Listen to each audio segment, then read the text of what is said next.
Arab Emirates and Israel also came under attack. The BBC's Barbara Platt-Asher reports. The U.S. Embassy in Riyadh was hit by 2 drones in the early hours of Tuesday morning. The Saudi Defense Ministry said this sparked a small fire and no one was hurt.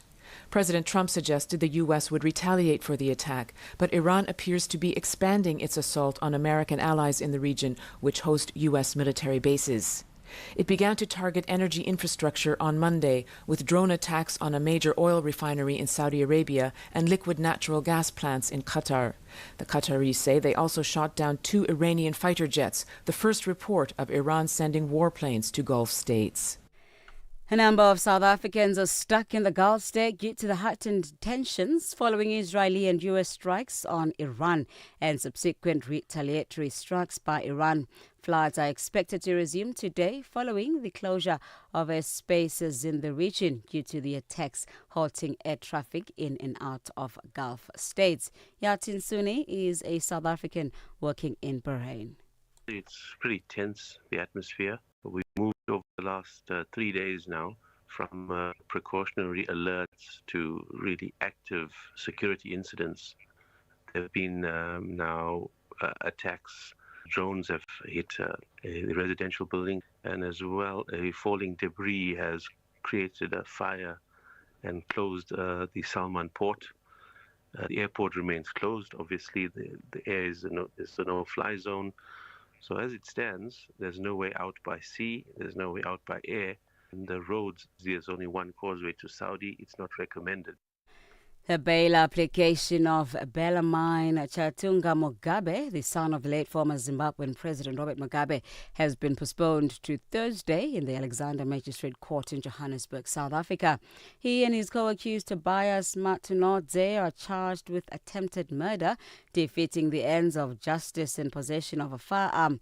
This relates to the shooting of a 23-year-old man who worked as a gardener at Mugabe's residence in Hyde Park last month. The postponement is for the prosecution to provide the defense with outstanding documents. A legal representative, Advocate Nenhlanhla Mnguni, says they are ready to continue with bail application. Yeah, look, we can't speak too much on that at this stage. I mean, it's something that's only just been brought to our attention. We still need to take instructions from our client. As the prosecution stated, the investigations from the SAPS are still ongoing. So we're still waiting for those to be finalized so that we can then, of course, consult with our client, take instructions, and then take the necessary steps in order to deal with our client's matter. Lastly, the Action SA part in South Africa has called their decision to classify the Independent Police Investigative Directorate report into the theft of President Cyril Ramaphosa's Phalaphala farm in the Limpopo province a victory for South Africans. This follows the party's year-long court battle seeking transparency on the matter. Previously designated as top secret, the report's change in status was revealed in Parliament. This involves the 2020 theft of an estimated $580 million in cash, initially alleged to be $4 million hidden at Ramaphosa's private game farm. Michael Beaumont is Action SA's national chairperson. We see it as a victory for the South African people more than one for us. It's been a long fight, but it's been an important fight in an environment where many political parties that once used to speak about this issue are now co-opted into this GNU and no longer do, and where every government institution has fallen over itself to try and defend the president, to explain how he could have $580,000 in his furniture. For any news stories you'd like to share with us, please send us an email to newsroom@channelafrica.co.za or call us at +27 11 714 4459. Channel Africa News, I'm Onele Nsinsi. SABC News. The African Perspective. And coming up in your sports news, the SAWA Burkina Faso appoint Amir Abdo as the new Stallions head coach, while the West Indies Zimbabwe is stuck in India because of travel chaos. I'll tell you why at 12:30. This is Africa Update, your pulse to the continent. Stories shaping nations and voices driving change. Stay informed, stay connected, right here on Channel Africa, the African Perspective. Well, it is 12:06 Central African time, and we're coming to you live from Johannesburg in South Africa on Channel Africa from an African perspective. Coming up in this hour, a family in Ghana are searching for a brother who has gone missing since he left to fight the war in Ukraine. And Zimbabwean nationals Bellarmine Mugabe and Tobias Matohonze's bail application postponed for further investigation. I'll stay connected to Africa and the world with Channel Africa, the international voice of the South African Broadcasting Corporation. Watch or listen anytime, anywhere at channelafrica.co.za, on the Channel Africa mobile app and on SABC Plus, or via the DSTV and OpenView audio bouquets. You can also catch us on social media at Channel Africa on Facebook and at Channel Africa One on all other platforms. Channel Africa, first with the African story globally. Africa Update on Channel Africa. Today on hashtag Africa Updates, ask Zimbabwean nationals Bellarmine Mugabe and Tobias Matohonze were expected to apply for bail in the Alexandra Magistrates Court this morning, but the case was postponed for further investigation. Now, we want to know, do you think they should get bail when they appear back in court later this week? Share your thoughts and your views on all our social media platforms. That's on X, Instagram at Channel Africa One, on Facebook at Channel Africa. You can also send us your comments and voice notes on +27 83 288 6684. Hashtag Africa Update Us. Africa, meet Abedi. Yeah, that's me. Abedi is a music lover through and through. I really love African music. He's got a taste for all kinds of tunes and spends his days listening to Channel Africa. Guess what? He didn't know. Okay. Channel Africa wants to help Abedi and all music lovers everywhere to discover even more incredible music. That is why Channel Africa is calling on all African musicians to submit their music. Musicians, remember to give us all your relevant information. Make your submissions at music@channelafrica.co.za. Submissions are your chance to be heard on radio. But sadly, they do not guarantee that you'll be playlisted. All submissions will be carefully reviewed to see if they meet our station's requirement. Channel Africa, the African perspective. Africa Update with Lulu Gaboo, 12 to 1 p.m. Central African Time. It is 9:12 Central African time, and we're coming to you live from Johannesburg in South Africa. A family in Ghana is pleading for the safe return of their family member who was seemingly fighting in Ukraine for Russia. The family say the last time they were in contact with him was at the end of February last year, when he told them he was going for military training for 2 weeks. When the family tried to call both his Ghanaian number and his Russian number, the message they got was that the number they called does not exist. Zakari Yakubu is a Ghanaian citizen and the brother of the man who is missing. He was in Qatar before he left to Russia. So if you go to you don't know any emergency, this thing, the embassy and the embassy. You don't know any of their contacts, because in Ghana here, if you go to the embassy right now, you see he left here January. He left to Qatar. So if you go to the embassy, Qatar, Russia embassy right now in Ghana here, they will not find any information about him until you go to Qatar. But he went to Qatar and he left Qatar to Russia. So the tracing is very long. You don't know what to do. All our needs is that the government to tell us whether he's alive or he's gone. The family have been waiting for about a year. That we are waiting to maybe when sometime will come, they will call us or something. From here now, you have not heard from anyone. You have not getting any information. So we are just waiting. We are praying. Anytime we do, it's not easy for us, the family. It's not easy for the family, because he was the only one feeding all the family, and we don't know anyone, the agency or they know anyone. So we are just pleading the government of the Russia to maybe they tell us what is going on. We don't know what to do. We have not heard any from any authorities or the leaders. We have not heard any information from anyone. So our family, you don't know what to do. They are our families.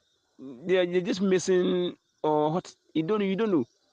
If they have, you don't know anything about it. We have not getting any support from anyone or the authorities. We have not getting any information, support from anyone. So we are just pleading. You don't know how to do. No one has called us. No, you have not getting any information or letter from anyone. So you don't know how our family, our brothers, either they are missing or what. You don't know. So you are just there. You see now Ghana, the world is difficult, very very difficult to leave family. Our 5 children and a wife, mother and his father. So it's very easy. It's very easy here for us. So we are pleading the government to check all and the agencies or the barracks to see other if he are being arrested or something. You should know. So we are crying. We are crying for Mr. Putin to do something for us. You are not taking it easy. You are not taking it easy. The family is pleading for authorities in Russia and Ghana to find their brother, whether he's alive or dead. That was Zakari Yakubu, a Ghanaian citizen and the brother of the missing man. And for more, we are joined on the line by Dr. Vladimir Antwi Danso, a researcher in the fields of international political economy, conflict, security and terrorism. We'll come back to him shortly. Africa Update on Channel Africa. What I will say to the leaders in Russia is that my brother came to help them to solve their case, to fight for Russia Federation. He's from Africa, but he loved Russia. He's from Africa, but he loved Russia. I Zachary Yakubu, I love Russia because anytime I don't have money, but I was trying to anytime to come to visit Russia. My brother came to because of that. So we have family in Russia or friends from Burkina and Russia. So what I would say that to the officials that we are pleading to them. We love them. So that's why my brother came to save them. That's why he came to Russia to save them. It's not because of money or it's not because of anything that he came there to fight for them. So what I'm saying is that I'm pleading them. So there's anything, information, anything you need, just help us to find our brother. If he is dead, they should help us to locate. The children are small. Or if anything, if he is gone, fine. You came to save. You came to this world for life or to work or anything. If he is gone, that is thank you thank Allah. If he's alive, you thank Allah. So they should help us. The children are small. So they should help us to rebuild the family. They rebuild our family and the children. The children. Anytime we are fighting for the children and his wife. It's not easy for us right now. So they should help us. The authorities to help us. So we are pleading. The government. If any information they should give us so that you can do what you can do. But the children are small. Zachary Yakubu, a Ghanaian citizen and the brother of the missing man. And for more on this, we are joined on the line by Dr. Vladimir Antwi Danso, a researcher in the fields of international political economy, conflict, security and terrorism. Dr. Danso, good afternoon and thank you for joining us on Africa Update. Thank you for having me. Now, what motivates foreign nationals to join conflicts such as the war in Ukraine? And are we seeing a pattern of organized recruitment networks operating across Africa? I mean, just listening to Zachary Yakubu, he spoke of the fact that he's always dreamt of going to Russia one day. Yes, since the days of ISIL, there has been a systematic way of recruiting from African countries. It will interest you to know that more than 2,000 Tunisians were fighting on behalf of ISIS. And the messages are so lucrative. One Ghanaian was recruited way back in 2013. And the messages he sent back to his compatriots back home was such that the place was lucrative. Salary was good. And that if you died, some compensation was going to be paid to the family. Besides, in their world of religion, it was telling people that if you died, you were going to heaven straight away, and the virgins will be waiting for you in heaven. Such kind of propaganda creates the impression that it's good to go and fight, and you're not fighting only just for fighting's sake. One, you are fighting for money. Two, you are fighting for a sacred cause, religion. So such recruitments are always here. Again, some of them are lured innocently. There were times we had in our national dailies advertisements to the effect that people are wanted to work on rigs in the waters of Saudi Arabia or the Middle East, anywhere in the Gulf or something. And if you see what is there in the papers, for example, talking about a lucrative salary, monthly salary, and you work for 3 months and you have 3 months holidays, all paid for. And most of them would fall for this. And when they are taken there, they would now realize that they are given guns, not salaries. And you are in the middle of war, so you got to fight your way out. I drew attention to our security agencies on this some time back, that these adverts are too true to be taken seriously, because how do you get such a salary without, and it said that you don't need any qualifications, etc., etc. So I'm not surprised that now that there is a war in Ukraine, some people would have that anxiety to go fight and get money. Like he was narrating himself, he has a dream always going to Russia. Maybe the brother may have sent some whatever pictures or whatever it is, talking about the snow and how it's easy to fight, etc., etc. I would not be surprised also that both Ukraine and Russia will be recruiting. I'm reliably informed, though, that both embassies in Ghana have troops of young men and women, men especially, coming in for visas to go to Russia or to go to Ukraine. Ask what they want to go and do over there. So when I reach there, I would know. Some come as if they were going to play football and things like that. So I'm not surprised. It is the lure of these adverts. It is the lure of lucrative ventures outside. So clearly, even the promise of salaries, does that salary even reach the family if a person is deceased and was working there, or rather was fighting in this war? Unfortunately, we don't have a clue to that. The point is that when they receive the salary, how they are paid, whether they are paid to their international banks, etc., nobody knows. But just the figure is so enticing. When you multiply them in our currency, it means that you are earning more than any other worker in Ghana, and that's lucrative. Supposing they mentioned something like even a paltry sum of $1,400, one of which I saw, $1,400 translates to about 12,000 Ghana cedis here, and that's nothing. And yet, for them, 12,000 a month, of course, it's something for people of the middle income, teachers, other workers, and whatnot. Few earn that. So when they see that $1,400, of course, and they multiply it by 12, So 1 year, how much do you get? And then if I fight for 2 years, 3 years, oblivious to the fact that they could die on the very first day that they attempt. So it's a unfortunate situation. I think the government must do more to counter such propaganda. The government must do more and ensure that they don't get visas. I don't know how they get the visas to the place, though. I really don't know. Or there may be some clandestine organizations within the country or countries recruiting them one way or the other.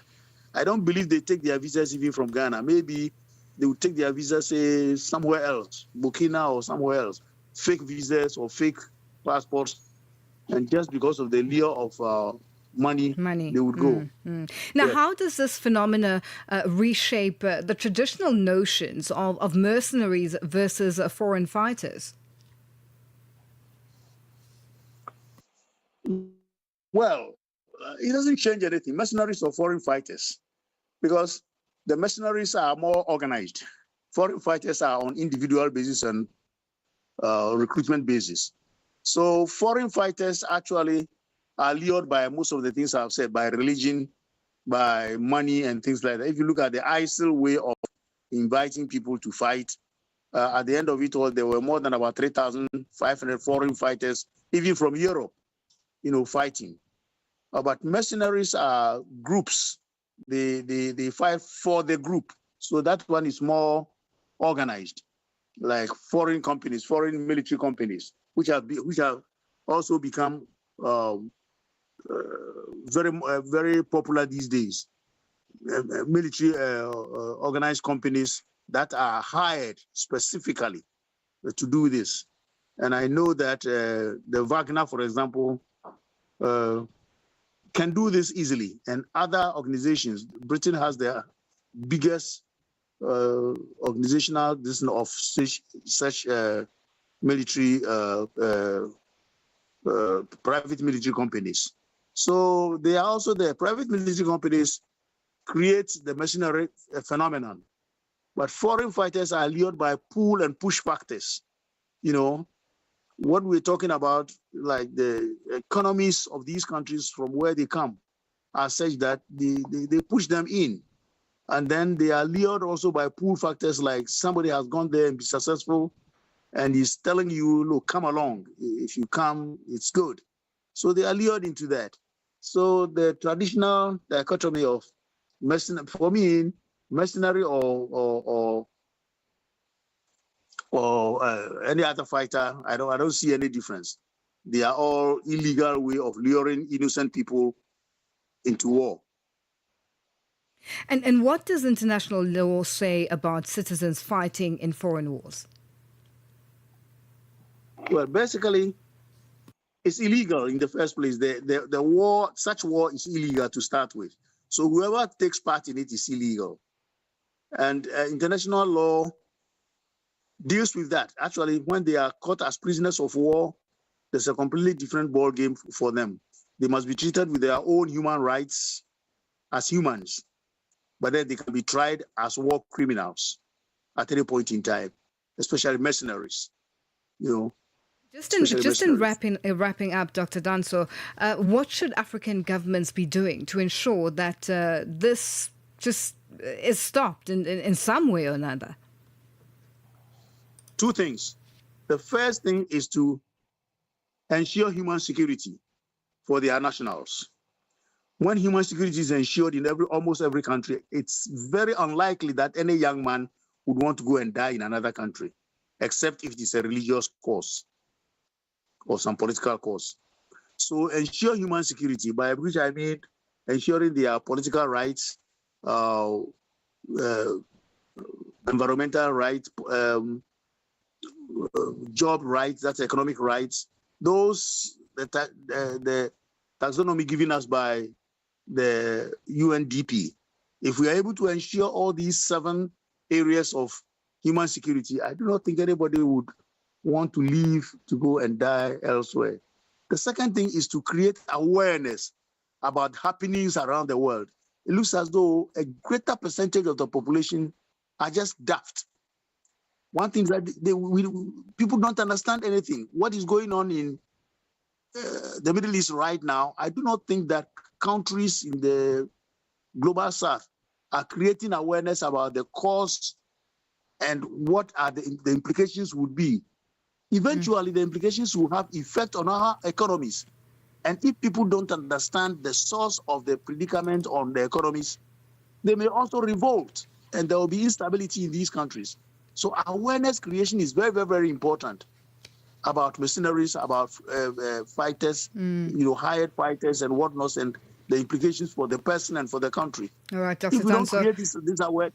Dr. Danso, we have run out of time and are going to have to leave it there for today. Thank you for joining us on Africa Update. Thank you for having me too.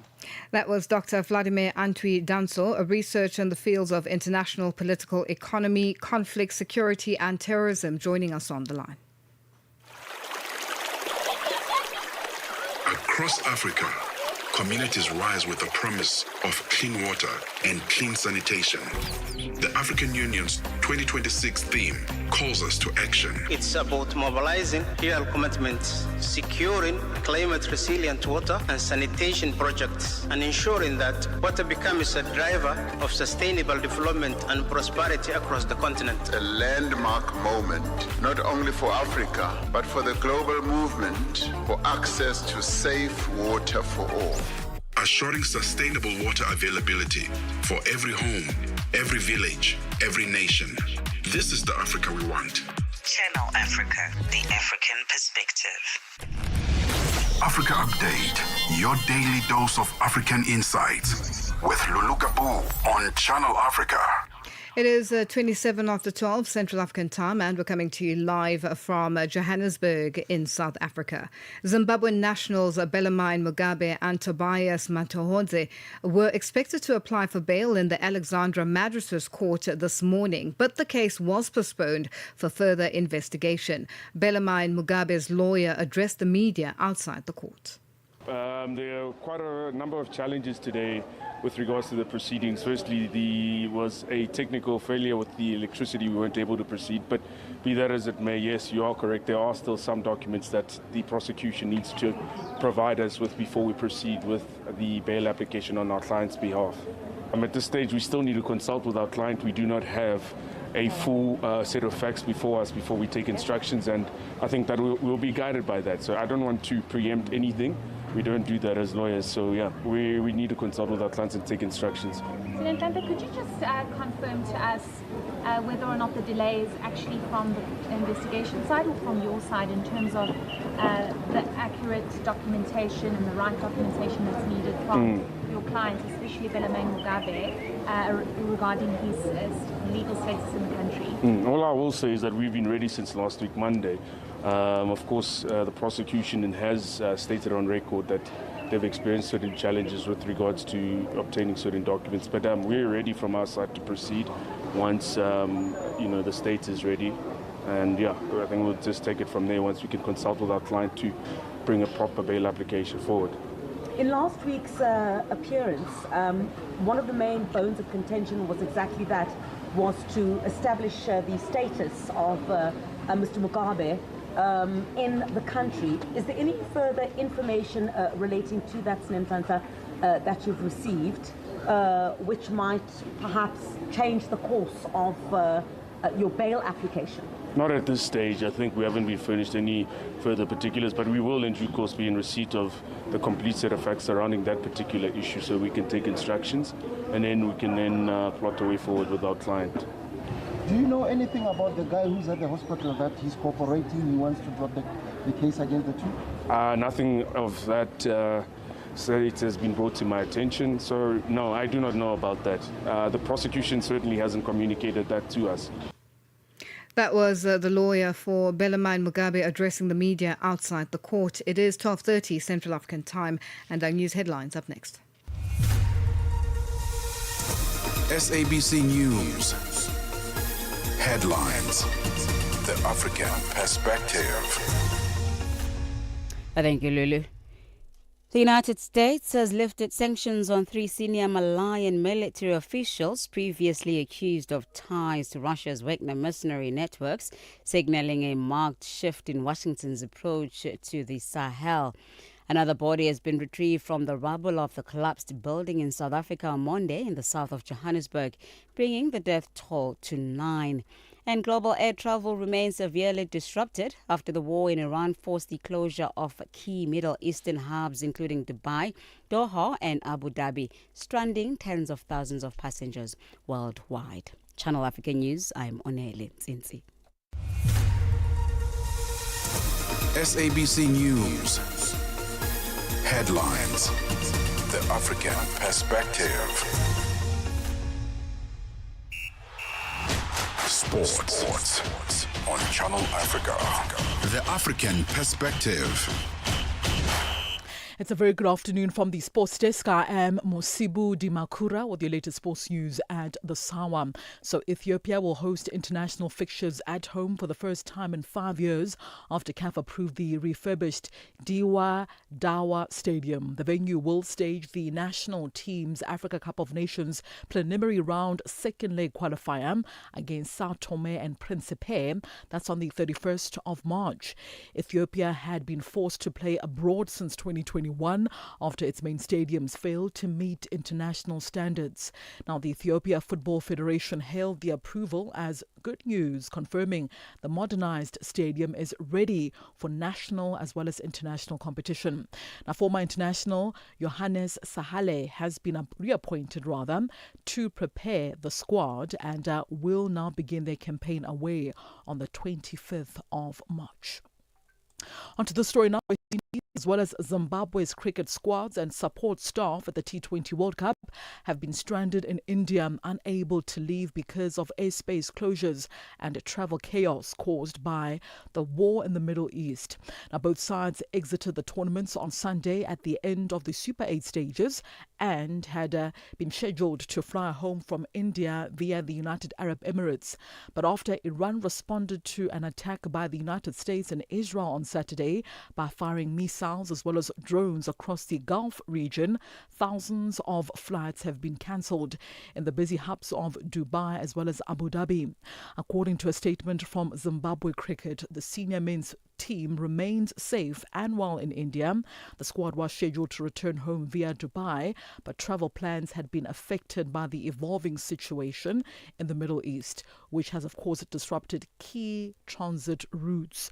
Meanwhile, Cricket West Indies said they were working closely with the International Cricket Council, also known as the ICC, the relevant governmental authorities as well as airline partners to secure the earliest possible safe travel arrangements for the squad as well as the support staff.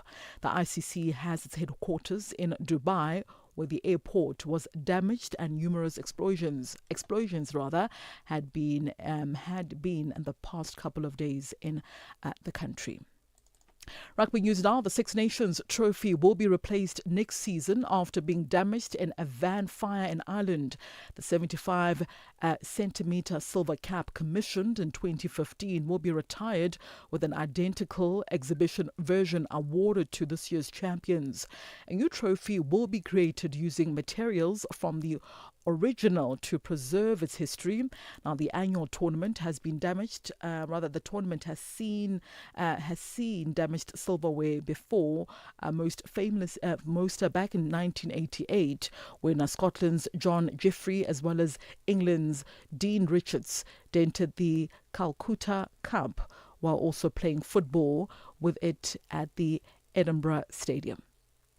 And finally, the 2026 World Rally Championship Safari Rally Kenya is expected to take place from the 12th of this month, concluding on the 15th of this month. And as the third round of the 2026 World Rally Championships, this event will be based in Navasha in Nakuru County, featuring 20 special stages covering 350.52 kilometers, supported by a liaison distance of 842.9 kilometers, in line with FRI requirements. In a strong display of regional collaboration as well as sports dedication, KCB Bank officially announced Oscar Ntambi alongside his co-driver Asum Mohammed as one of its sponsored drivers for the upcoming World RC. Now, the KCB Group Director of Communications, Rosalind Chiguru, explains.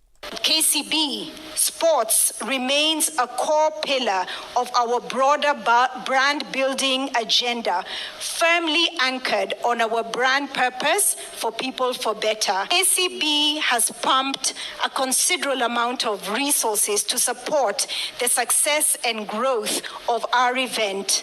Out of our total sponsorship, 100 million will go directly to the Safari Rally, and 28.5 million will go towards supporting our 5 drivers.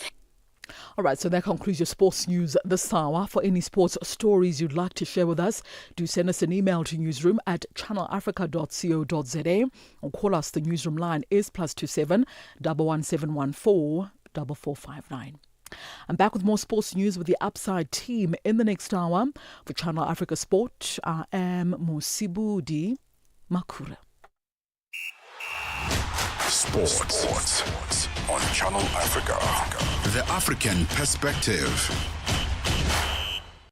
Africa at Play with Neto and ETO Chemane. Lelintle, talk to us about your relationship with your father, Coach Pitso. What is this one thing that he said to you that is still stuck at the top of your head? Coach Pitso and our mom, Moira Kakale, have always told us that whatever we do in life, we must do it to the best of our abilities and, represent our family well. The best thing is do what you love and do it with all the passion that you have. And I think we see it in both their work. I mean, my mom has done a really good job with placing Coach Pitso in different clubs around the world, and she's negotiated contracts, and she's shown that as a woman you can also do work that is seen, and you can also get respect from men in a male-dominated space. And I think my dad has also shown that you must never underestimate the Black African man. Lelintle Mosimane, a South African communications and digital media professional. Lelintle is also a daughter to a great mentor when it comes to the game of football, Coach Jingles Mosimane.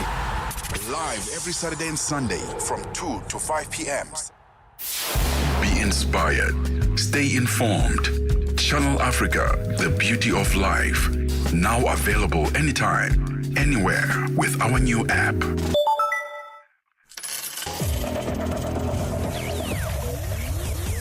Business news on Channel Africa. The African Perspective. Thank you and good afternoon.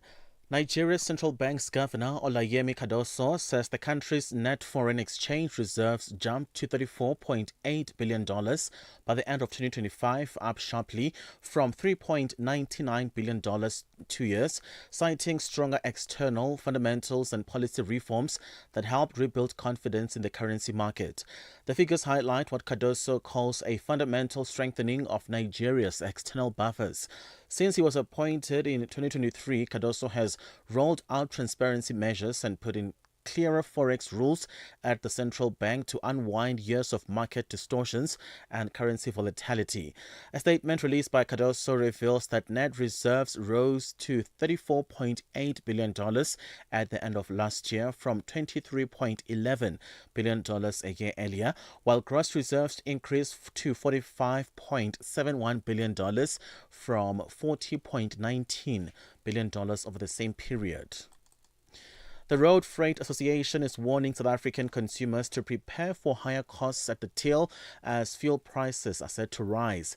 The association has attributed the March fuel price increase to rising international oil prices triggered by supply and logistics risks amid tensions between Iran, the US and Israel. Kevin Kelly is CEO of the Road Freight Association. Unfortunately, if our rand weakens, which we've seen across the world that emerging currencies have weakened a bit, then that has a huge impact on the base price that we pay for the landed product. And that then will see increases. Meanwhile, chief economist at the Efficient Group, David Root, believes the South African economy could be severely affected should the Middle East conflict be prolonged, especially if the Strait of Hormuz is closed. The strait is located in the Gulf between Oman and Iran and is recognized as one of the world's most important oil choke points. Brent crude, the global benchmark for oil prices, jumped by 10% to touch more than $82 a barrel on Monday after at least 3 ships ships were attacked near the Strait of Hormuz at the weekend. Root comments. So one of the obvious numbers that one would keep an eye on is the price of oil. Now, I would have thought, given what is happening in the Persian Gulf at the moment, and especially around the Strait of Hormuz, I would have thought that the oil price would have been probably closer to $90 or $100. It is not. It is, in fact, below $80. It shot up to above $80 and it came back after that. Meanwhile, the cost of hiring an oil supertanker from the Middle East to China has doubled since last week, reaching an all-time high of over $400,000 a day. The rise follows the outbreak of hostilities and Iran's threat to attack any ship in the Strait of Hormuz. The BBC's Nick Marsh has the details. Traffic has come to a virtual standstill in the Strait of Hormuz. We've already seen a handful of attacks on oil tankers as well, so no shipping company in their right mind would want to send their cargo across that narrow passageway, and it is a very critical juncture. About a fifth of all of the world's oil supply goes through the Strait of Hormuz. It leaves the big Middle Eastern oil producers and it comes out to Asia, to places like China, South Korea, Japan. A hell of a lot of natural gas as well comes from places like Qatar. So it really is an important choke point. The dollar's sharp rally following U.S. strikes on Iran is reassuring investors the currency still functions as a global safe haven, with the greenback reclaiming its traditional crisis-era role as geopolitical tensions flare in the Middle East. The renewed safe haven bid comes after months of growing doubt about the dollar's reflexive appeal during times of stress, skepticism that took root when the currency failed to rally during last year's tariff-induced global market sell-off. Yesterday, the U.S. dollar appreciated across the board, with the dollar index rising nearly 1%, which is its best day in 7 months. Now, let's have a look at financial indicators. $1 US in Nigeria is 1,000 Naira 364, Botswana 13 Pula 07, Kenya 128 shilling 89, Zambia 18 Kwacha 98. BRICS countries, $1 in Brazil 5 real 15, Russia 77 rubles 165, India 91 rupee 48, China 61.88, South Africa 16 rand 8 cents. $1 is trading at 74 pence to the British pound and 85 to the euro. Commodities: gold is at $5,314, platinum at $2,218 per ounce. The price of Brent crude oil $80.17 a barrel. That's all for now. For any business stories you'd like to share with us, please send us an email to newsroom@channelafrica.co.za. You can call us on +27 11 714 4459. For Channel Africa Business, I am Chandruko Ligege. Business news on Channel Africa. The African perspective. Your window to the continent and beyond. Africa Update. Only on Channel Africa. Channel Africa. The African perspective. It is 12:44 Central African Time, and we're coming to you live from Johannesburg in South Africa. Today marks World Hearing Day, and organizations in South Africa are urging the government to introduce universal newborn hearing screening. A new policy brief warns that about 17 babies are born with permanent hearing loss every day in the country, yet fewer than 10% of newborns are screened. Experts say testing within the first month of life is a simple test that could help thousands of children get the support they need much earlier. And for more on this, we are joined by Sarah Lange, head of audiology at the Carol du Toit Centre. Sarah, good afternoon, and thank you for joining us on Africa Update. Thank you. Thanks for having us on this special day. Now, Sarah, why is it so important for South Africa to prioritise newborn hearing screening? The implications of hearing loss, of a child born with hearing loss, are extremely far-reaching. If we can't hear, we don't learn to speak. And if we don't learn to speak, we will struggle to learn academically, to learn to read and write. So a simple test, such as a newborn hearing screening, can really change the trajectory of a child born with hearing loss. It can really change their life. And what impact does late detection of hearing loss have on a child's speech, learning and development? You've touched on it briefly, but I just want you to just hone in on it in terms of what exactly happens. And communication obviously becomes a challenge in the household. Yeah, absolutely. So a child who is born with hearing loss or acquires hearing loss early on in life, I'm speaking about, the first year of life, they will struggle to learn to speak. And the majority of children who are born with hearing loss are actually born to hearing parents. So those parents are obviously expecting their child to learn to talk because they talk. And we all learn to talk naturally just by hearing what's going on around us, hearing our caregivers talking to us, etc. And a child who is deaf doesn't get that auditory exposure. They don't get to hear all those words the number of times they are said. And so they develop a speech and language delay. And unfortunately, a speech and language delay caused by hearing loss lands up affecting the child's learning of simple things like reading and writing, because if I can't speak, I'm not going to learn to read. It will affect their academic ability. So maths is hugely affected by understanding language.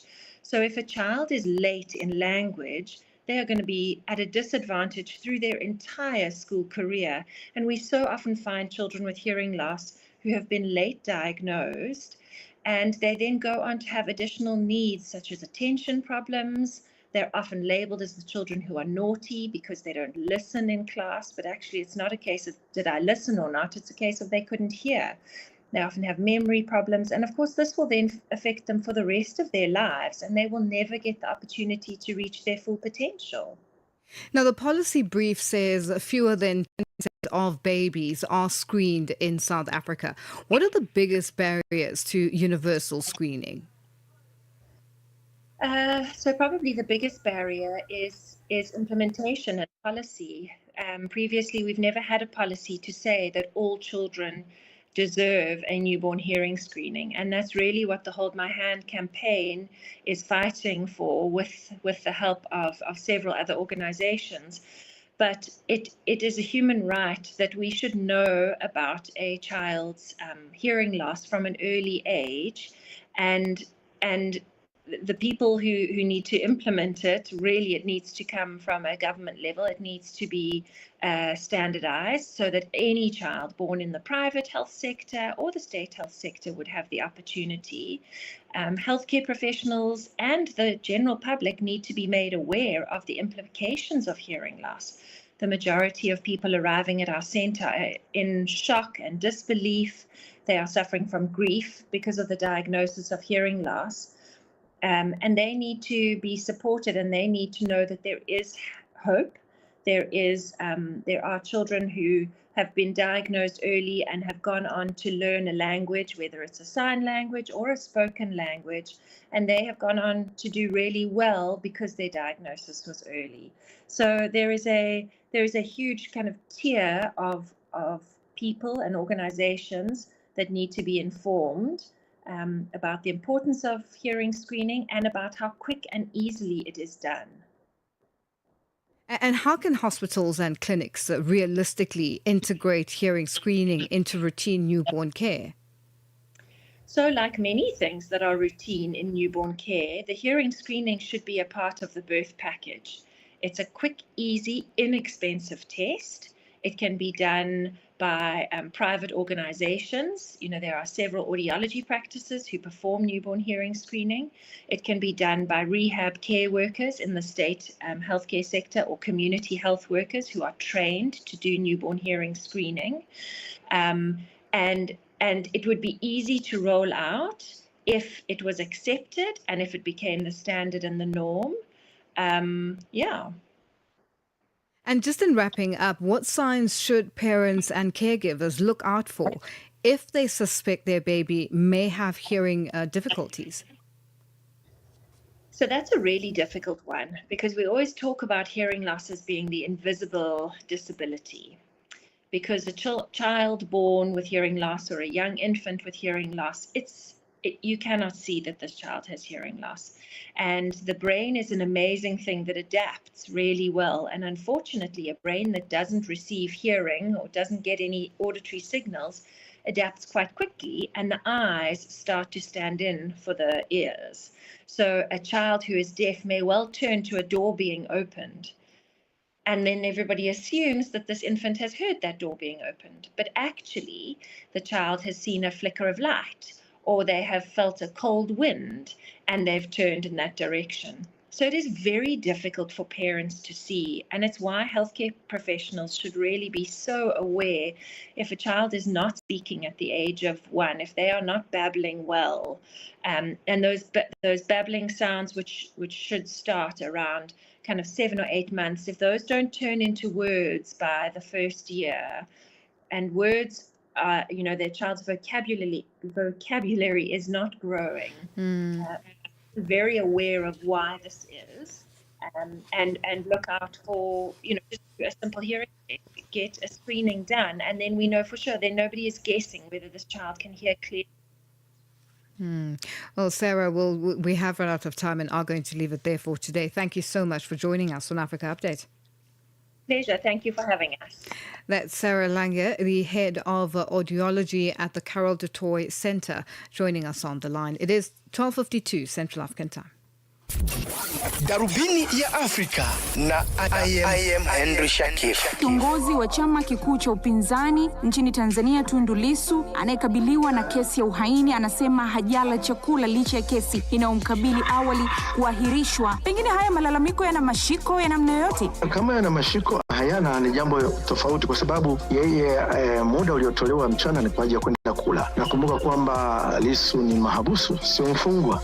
Japokuwa sijajua taratibu za magereza zinakuaje wanapokuwa na wafungwa na mahabusu, lakini mahabusu wanapelekwa chakula na ndugu zao kutoka nje. Na kama tunavyofahamu, kesi hii ikiwa inaendelea, imeelezwa kwamba itakuwa inaendelea kusikilizwa mfululizo ili kuweza kuendelea na kuweza kuimaliza kwa haraka. Yeye mwenyewe ndio ambaye anajitetea Tundu Lissu. Pengine wana namna ya wao kutaka kuleta hukumu ya haraka, au haya ni maelezo ya awali? Hapana, ni kesi inaendelea na wanashikiliwa mashahidi. Kwa hiyo lazima itapelekwa haraka, kwa sababu pia limekuwa ni ombi la mshtakiwa mwenyewe anayejitetea Tundu Lissu. Darubini ya Afrika kila Jumatatu hadi Ijumaa kuanzia saa 11 kamili hadi saa 12 kamili jioni majira ya Afrika ya Kati. Africa Update with Lulu Gaboo, 12 to 1 p.m. Central African Time.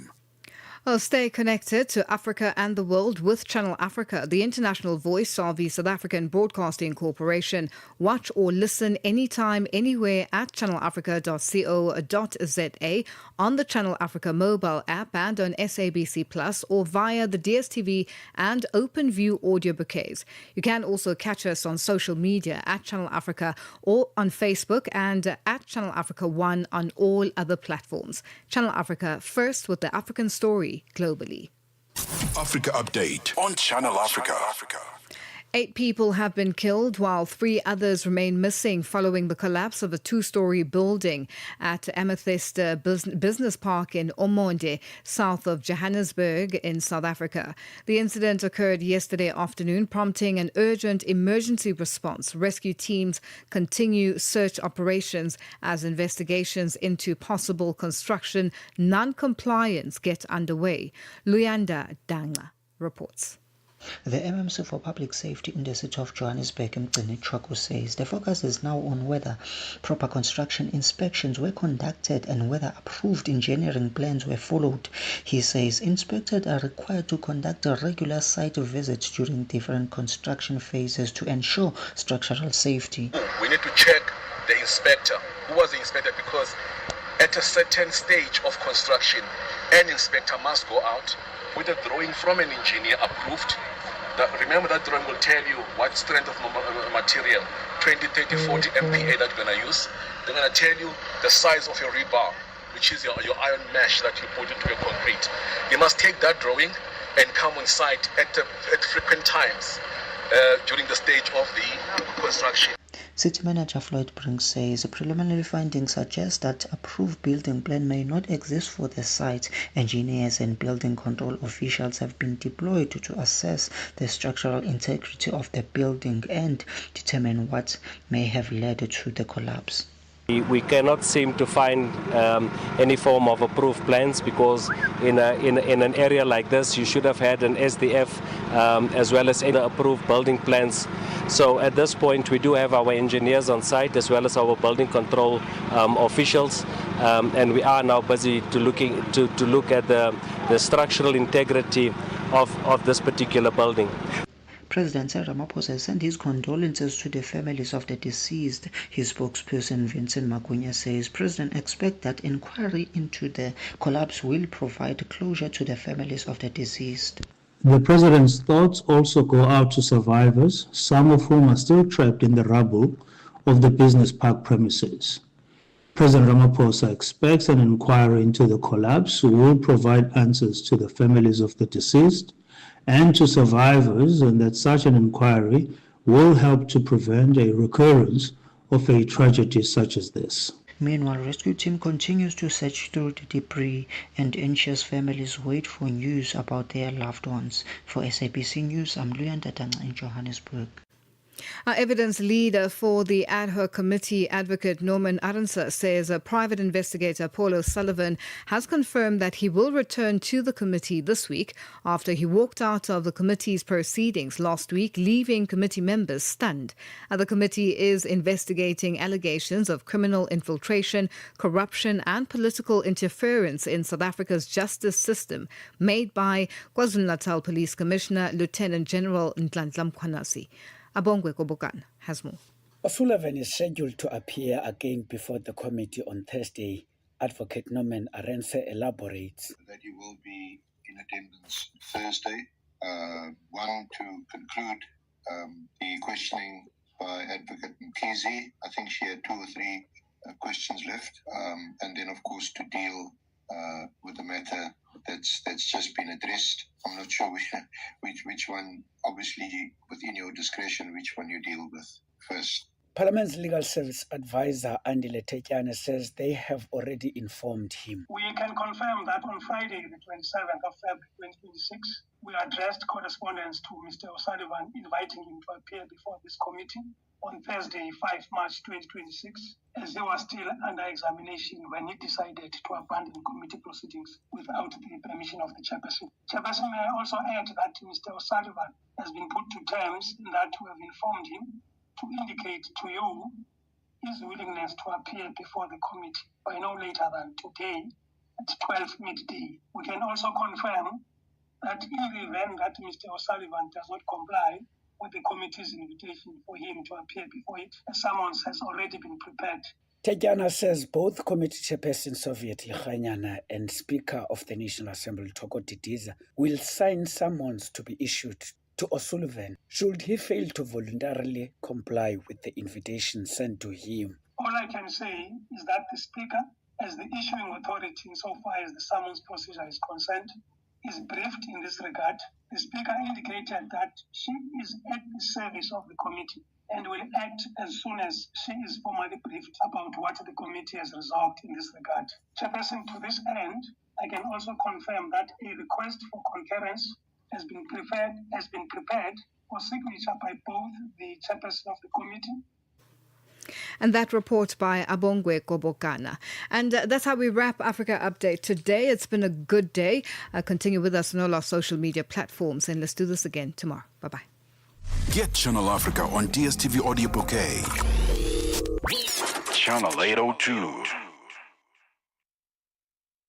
Africa Update on Channel Africa. Well, this is us now at 1 p.m. in Central African Time. Let's cross over to the news desk. SABC News. The African Perspective.